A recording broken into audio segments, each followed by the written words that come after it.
I'm Andy Shepherd, and thank you all for coming down here today for the final press conference before Haye Day and the end of David Haye's 3.5 years away from the ring.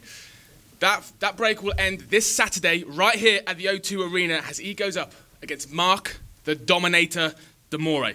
It's the Dominator versus the Haymaker. This morning you'll hear from both fighters and their coaches. Following that, there will be an opportunity for questions from yourselves. Before we get started, we'd like to thank all the partners who are making Haye Day possible. The first Haye Day promotion, Salter Brothers Entertainment, Goodwin Promotions, Dave TV, the O2, Intercontinental Hotels, Kaiser Gym Equipment, and IM 360. This morning, we have with us Steve Goodwin from Goodwin Promotions, Mark De Mori, Mario De Silvia, his coach. We have David Haye, Shane McGuigan, and Steve North, the general manager of Dave. First of all, I'd like to invite up Mark to say a few words.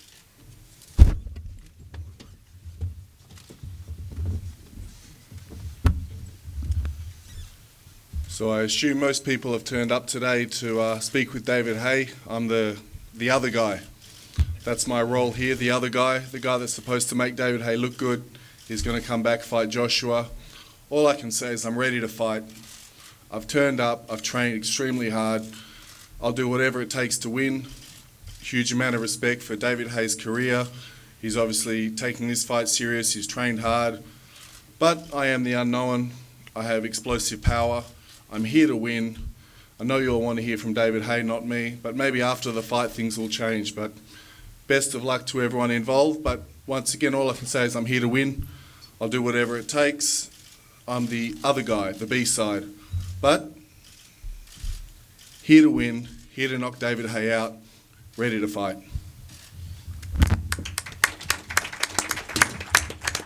So Mark is here to fight. I'd now like to invite Mario, his trainer, up to say a few words. Mario? Thank you. Hi, I want to say hello to everybody. Thanks for coming. I want to short this out. Mark trained well. We did a good job preparing for this last 2 months, as we know, for the fight. And my role is tactics, technique, what I did the best and gave it to Mark. He's going to prove that in Saturday against David, and hopefully we're going to go for that world title or another thing we're going to do. So yeah, this is pretty much it from me. Thanks. Thank you, Mario. And now I'd like to invite the Haymaker himself, David Haye, up to say a few words.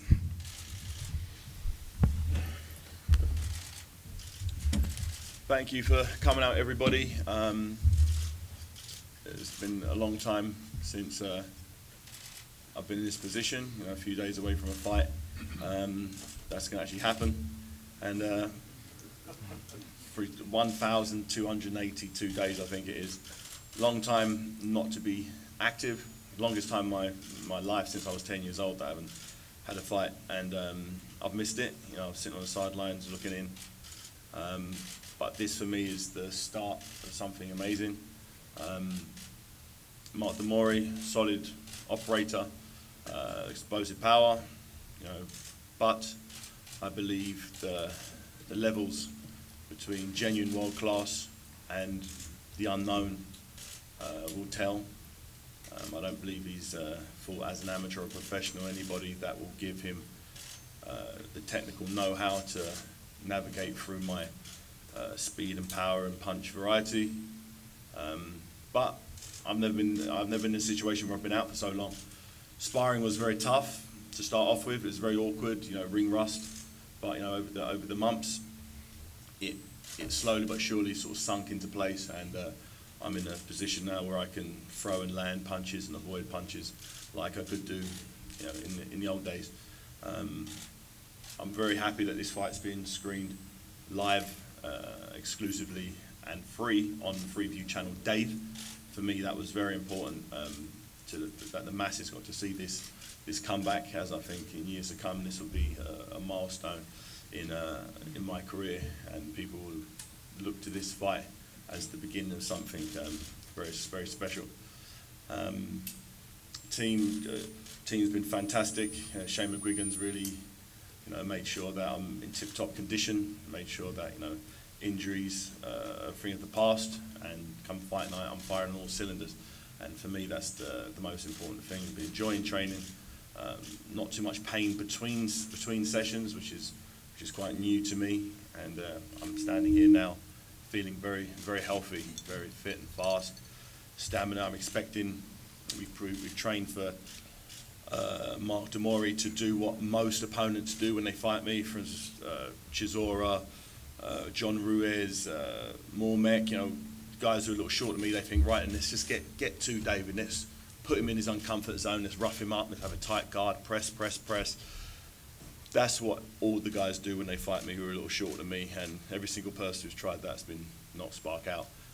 So maybe he's going to try it again, maybe he feels that technique will work with 3.5 years out, but that's what I've prepared for, and I'm expecting a tough fight. I'm expecting to ask me questions, I'm expecting to be brought into the second half of the fight and have to dig deep and have to get my second wind and keep pushing, and that's what I've been doing in training. And I'm feeling good, I'm feeling healthy, and I'm really glad that the media activity is high, and people are excited, people on the street are really excited about this comeback, and to be part of the heavyweight division at the moment is a good thing. It's a very healthy division worldwide. There's titles all over the place at the moment, and I want them, and they won't happen unless I get through Mark and get through him in spectacular fashion. So tune in, we'll come down, a few tickets left, so get down there to the O2 Arena or watch it on Dave. It's going to be a fun night, and enjoy Haye. Thank you.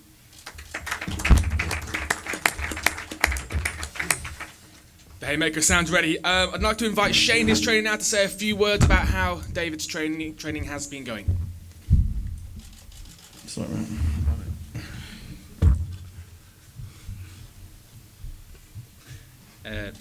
He's been, thanks everyone, or Andy, for introducing me. It's excited to be part of this event, really excited about David's comeback fight. It's been a long time coming. We first started talking about this last December, so a full year. It's not been rushed and it's been planned properly. He's here, he's made it to the final press conference. He's firing on all cylinders. People don't, they haven't had a chance to see him on the pads and stuff. We let a few people in, like Ronald, and come down and watch them pad, and everyone's been blown away. He's bigger, he's same speed, and you're all going to be shocked by the time you see him on Saturday night. And Mark's a big tough guy, very strong. As David says, not got a lot of amateur experience, but rugged and raw. And he's going to prove a lot of tests on Saturday night. But he's never been in there with a world-class heavyweight. So this could be make or break for him. He could either rise to the occasion or he could fold. So we're expecting him to rise to the occasion, and David's fully prepared. So last bit of little training done tonight, and weigh in on Friday, ready for Saturday. Thank you very much. Thanks, Shane. I'd like to ask Steve North from Dave now to come up and say a few words about the coverage this weekend.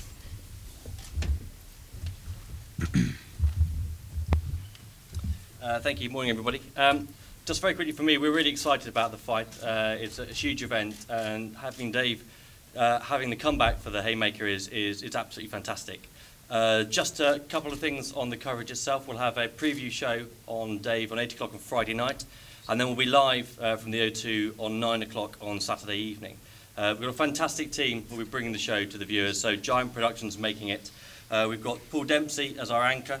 We've also got Ronald McIntosh as our commentator on the night. We'll have a studio with guests, so BJ Flores will be one of those. So we've got a fantastic team.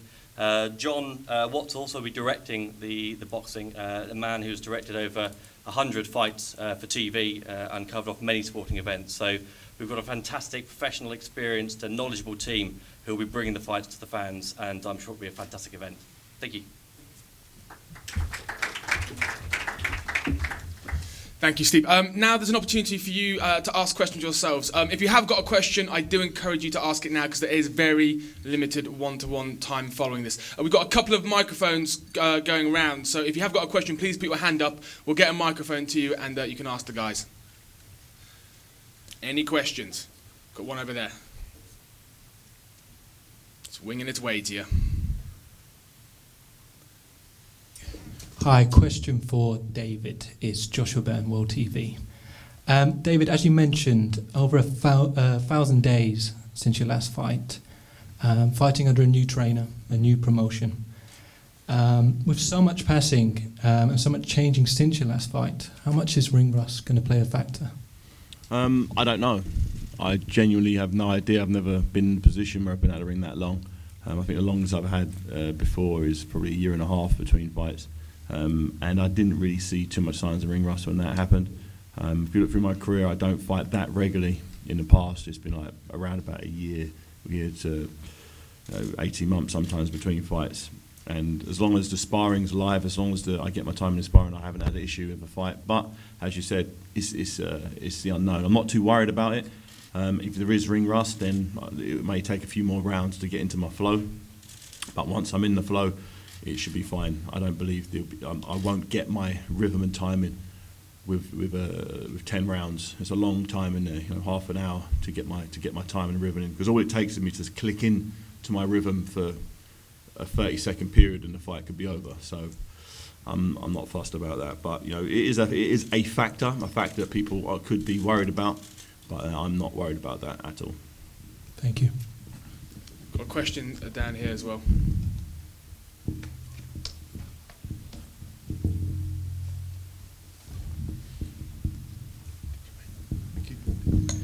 Gareth Davis from the Telegraph. A question for Mark De Mori. Do you think David Haye's a chancer and an opportunist who's come back because the belts have opened up with Tyson Fury having beaten Klitschko and the IBF becoming available? Do you think he's a chancer who's come back to make money? When our fight was announced, the IBF title wasn't vacant, and Deontay Wilder, the WBC champion, is a very good champion. So I would just say he's a guy that loves fighting, loves boxing, and tried to retire and found it was probably boring. There was no adrenaline like there is being in centre ring. So, I mean, I feel like you almost used the question to me to take a stab at him. But all I can say is Haye's been a very good fighter. Is he still a good fighter? I guess that's the question. The champions right now are very good. I think Klitschko is a brilliant champion. I think Tyson Fury and Deontay Wilder are excellent champions also. Maybe they're unproven compared to Klitschko, but these are big, strong guys and very dangerous. And I think Wilder especially is completely underrated, so I wouldn't say that at all. Thanks for exposing me as trying to play devil's advocate there, which obviously was. But can I ask you then, is there an opportunity for you here to make a name for yourself by beating David Haye on Saturday night? Of course. I mean, everyone's written me off, and, people will say, oh, this is your biggest fight. My first amateur fight I was supposed to get beaten convincingly. My first professional fights I was supposed to get beaten convincingly. So every time I've walked to the ring, no one's been cheering for me. No one's been telling me I'm going to be a champion. So this is a self-made career. And the big difference is in 2012, I believe he knocked out Chisora. If we fought then, yeah, it would be pretty convincing for David Haye. But this is 2016. I've got a proper coach and a full-time team, and David Haye's been out, so I think that's what makes this an intriguing matchup. So for me, all opportunity. The risk is for him. There's no risk for me. I'm here to win. Yeah, that was my final question actually for David. David, are there nerves because there is a great risk involved in this comeback for you after such a long time away? I've been fighting international opposition, for instance, in 1996, 1997, I was competing as an international senior when I was 17 years of age against guys who were ranked in the top 5 in the world. So I've been in the deep end for a long, long time. Since that point, since the age of 17, it's basically been international fights for me against champions of their respective countries, fighting top Cubans, Americans, Russians, Ukrainians. It's just what I've done. And same thing as a professional. You know, I've been to foreign territory many times, won titles, defended against undefeated fighters who've gone on since me knocking them out to become champion. So this, I don't feel, is, you know, a step too far. You know, although I've been out of the ring for a while, and my last fight was against Derek Chisora. You know, not the greatest fighter in the world, but, you know, a solid top 10 contender who's never been knocked out. You know, the fight before me, he went 12 rounds with Vitaly Klitschko. I said I'd knock you out in 5, and did just that. So I don't think this is a step too far, or I'm not worried, or I'm not going to get nervous for this fight. It's just going to be like any other fight. You know, I haven't watched footage of him because there's no footage of him fighting anybody who I believe is genuinely world class. So the guy that's going to turn up on the night is going to be a guy who's prepared to fight a world class fighter. So he's going to be faster, stronger, fitter. I'm anticipating him being like an improved version of someone like Derek Chisora, who's just going to steamroll me, throw in big old looping hooks with a tight defense, trying to get under me, trying to rough me up, break me down to the body, or rough me up into. He's stronger than me. You could probably deadlift and bench press probably twice what I can. He's just a bigger, stronger guy. But thank God this isn't a powerlifting competition, otherwise I'd be worried. It's a boxing match, and I believe my superior skill set will negate its superior strength. So it's going to be interesting while it lasts, and people who are strong can normally take a better shot. So I'm not anticipating this guy going over from the first punch I land on him. No, I know I'm going to have to put a lot of punches together, break him up to the body and head, slow him down, and I anticipate this fight going into the second half of the fight, because this guy's strong and tough and prepared, mentally prepared as well. You know, he in his mind he knows I can punch. All he's got to do is put David Haye on YouTube, and he just sees an array of people getting knocked out. 24 of my 26 victories have been by knockout, so he'd be completely foolish to believe that my punching power may have gone. You know, I've knocked people out my left hand, right hand, uppercuts, hooks. As soon as I catch people, I hit them and they stay hit. And when that's coming at you, people tighten up their defense. Whatever your style is, instinctively you're worried about the power. And I'm anticipating him trying to get close to me and smother my distance. It's the same tactics that every single person tries to implement with me, but no one's quite done it yet. Maybe he feels he's the guy who can do that, but it's going to be interesting while he's conscious. David, Mike Walters, Daily Mirror. What fighting weight do you expect to be on Saturday night? And secondly, what examples can you draw inspiration from of 35-year-old heavyweights who've come back after 3.5 years of inactivity to go right the way to the top again? My fighting weight, I'm not sure. I don't really weigh myself. You know, I'm just packing in the food as much as I can. You know, I used to, in years gone by, diet down a lot. You know, the ethos in my old training camps was to get as light as I could possibly get, and I used to come in around 15 stone. I used to sort of lose a stone, sort of just cutting my food down, as the sort of general consensus back then was, you know, the lighter I am, the closer I am to cruiserweight, the faster I'll be. And that's all good and well, but when you're cutting your weight down so low and you're sparring big guys, you seem to I get injured. So a good reason to not do that is injury prevention. So I've instead of doing a dieting down, I've just been packing the food in, eating every 2.5 hours constantly. So it feels like it's really annoying, setting alarms to eat to make sure that, you know, I don't, you know, my weight doesn't get too low. But I've been performing with that additional weight. I'm not as ripped as I was, say, for my last few fights, but, you know, it's not a bodybuilding competition. I'd be more ripped than him, don't worry about that. And but I'm more focused on performance, more focused on punch variety and speed, and I definitely feel that you're going to see a new and improved. The fact that I've got to this fight without any injuries, for me, it sounds crazy, but for me that's a real big plus, a big bonus. In regards to other fighters I can draw comparison with, you know, Muhammad Ali had 3.5 years out. He came back and lost, but he lost against Joe Frazier. You know, I don't believe Mark De Mori is in a Joe Frazier category. You've also got, you know, George Foreman was out of the ring for 10 years. He came back. He did it slowly. You know, 10 years out, he then worked his way up with sort of moderate opposition, for a 5-year period before he fought Holyfield, then fought Michael Moore and won that fight. But but these are all-time great fighters I'm talking about. Even Vitaly Klitschko was out for 4 years with a knee injury, came back against Samuel Peters. So it's been done before. All these fighters I mentioned are probably all-time greats. I'd like to believe that I can get back out there, get back in the ring, and prove that I'm a great fighter. But that's not for me to say. It's for my performances to do the talking for me, and it all starts with Mark De Mori. I don't think 3.5 years out is going to be an issue. But as I said, it's the unknown, and that's probably what makes this fight intriguing. But it's going to be fun, as I said, while it lasts. I'm looking forward to it. A question for Mark. Ian McCullough, Australian Associated Press. You're based in Croatia now, from Australia. Do you feel you're better prepared for a fight like this, being based in Europe, than you were when you were back in Perth? One of the best things about me being based in Croatia is the full-time training, better living, and there's a lot of talented boxers there, such as my coach, who was a 2-time Olympian. They're very agile and they have a very unique style. And I wouldn't have found guys to prepare for a guy like David Haye in, let's say, Australia or Germany, where they have a more, more typical style. But there's some really classy operators, Olympians in Croatia that I've been working with. So that's the great thing. I mean, David Haye's got a very rare style for a heavyweight, being very agile. So that was the blessing when the fight got announced, is I knew I had a lot of good Olympic-style boxers that could move like him.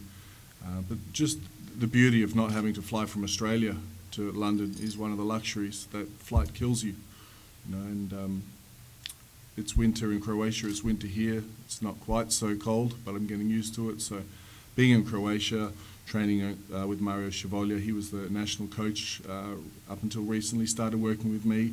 It's just been a much more professional approach, whereas before my career was really train when I could, do what I could, take whatever fights came up. Now we have a proper approach. Any other questions? Got one right at the back just there.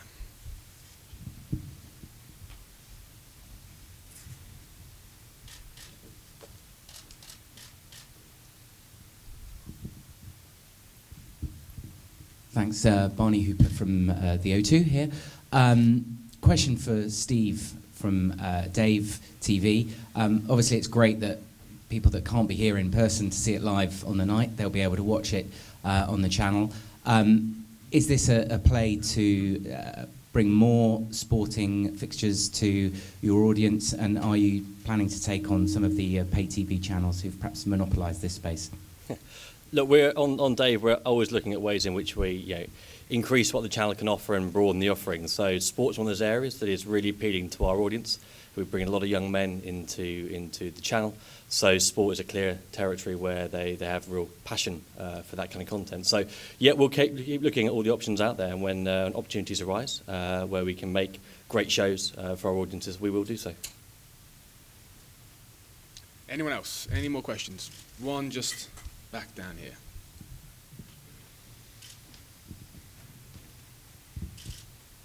Hi, Joshua again, WHOATV. Question for Mark. Mark, you spoke in the build-up to this fight about desire and self-belief, being able to beat skill. I've seen in your past fights you have been able to beat fighters based on desire and mental strength and breaking them down. What do you think of David Haye's mental strength, and do you think you can break him in the fight? I think I've learnt a little bit about David Haye from the press conferences, talking about the difference in his training. A lot of time off has probably done the guy good. I know when I've had time off and let injuries heal, I felt better. So this is less about breaking him down or looking for injuries he may or may not have.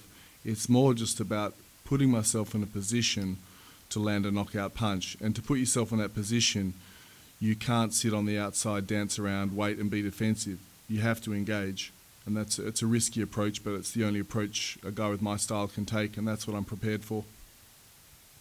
Thank you, Mark. Any more questions? That's it? Oh, one more just down here. Just another question for Dave.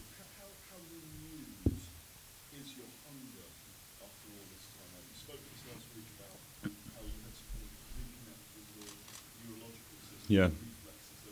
Mm-hmm.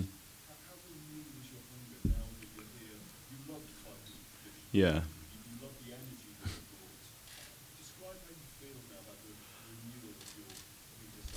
I think the desire is burning. You know, my last fight against Derek Chisora 3.5 years ago was a victory, and the desire was there. You know, the reason why I had that fight was simply to fight for Haye Klitschko afterwards. He said, "You fight Chisora, I fight the winner." Cool, Chisora, knockout 5 rounds. Let's do it. Haven't heard from him since. But my burning desire after that fight was to be the heavyweight champion. It's just an unfortunate sequence of injuries has left me to this point where I'm fit and healthy to fight. The desire is just as it was then, if not burning stronger, as I've been sitting on the sidelines in hospital beds, you know, with my arms in slings, and for a long time just wishing that I could be back in a position. And now that I'm here, I truly, you don't realise what you have till you lose it.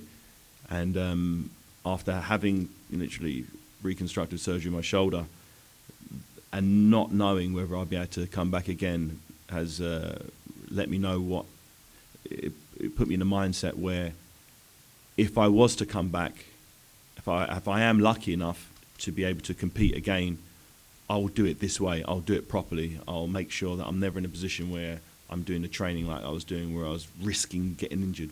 It's just not worth it. So that's exactly what I've implemented in training now. I'm working with Shane. We've focused on getting to the ring in one piece, healthy, fast, fit, energized. Last night we did a great session, and I'm feel fine today. You know, pushed it session, worked the lungs, really pushed my cardio, did a nice power session, explosive stuff, and today I'm fresh as a daisy, and that's how it's got to be, and the desire couldn't be burning any stronger. Yeah. There were terribly dark days when you know, I couldn't wash my armpit when I was in the shower because this arm couldn't go over here. I was locked in this position with my arm straight out for nearly 6 months, and you're thinking, okay, after 2 or 3 months, it's like, is it ever going to get better? So every day dragged on. You can't go out, you can't run around, you can't walk fast because it jars your shoulder. It was really, as I said, very, very dark times for me. And I just thought, if I can somehow get back, this is never happening again. I'll make sure I cover all bases, so I'm fit and healthy, and I'm going to give this last run the best chance. It's experience. You live and you learn, and as I said, sometimes it takes getting things wrong to know, or going down the wrong path to know how to go down the right path. Yeah, mentally I'm fresh. You know, you'd be hard pushed to find a boxing match that I've had where I've taken 20 concussive punches in it.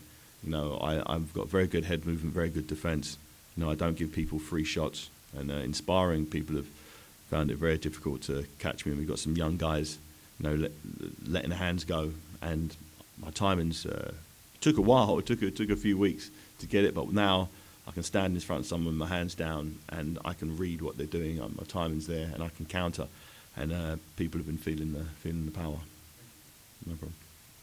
Anyone else, finally? Can I just ask Shane, in regards to what David was saying there, what concessions have you had to make training a guy who is injury